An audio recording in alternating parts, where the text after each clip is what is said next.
or I will hear whispers of like a new job opening up, you know? And so I thought, as long as I'm there, I'll be their next choice.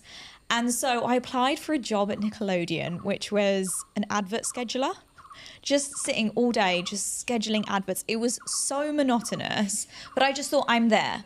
And nothing came of it. I would love to sit here and tell you like, oh my God, yeah, and then something happened. It didn't. But the reason I'm sharing this with you is because I never lost sight.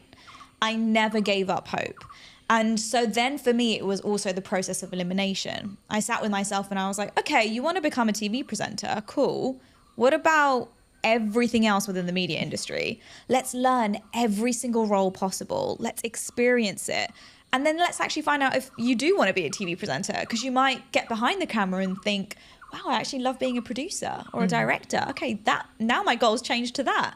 And, you know, I tried everything from editorial, my local newspaper, to Hello Magazine, to an internship with ITV, you know, behind one of the biggest breakfast shows in the country.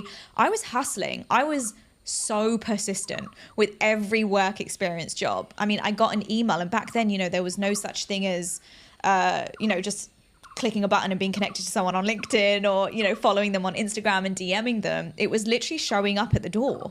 So even if you sent an email, there was no recognition of it. I was showing up the door with physical paper CVs. Yeah, for anyone young listening, we really did do that.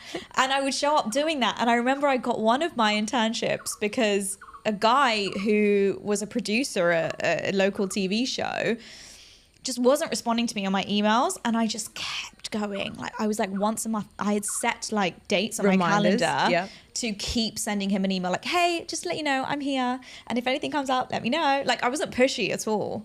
But 1 month came up and he goes, you are so persistent, like you will not give up, but lucky for you, something's just come up. And this was like 6 to 8 months after I'd first connected with him. And so my point being that if you set your eyes on something, just keep going. Like, the worst that can happen is they say no.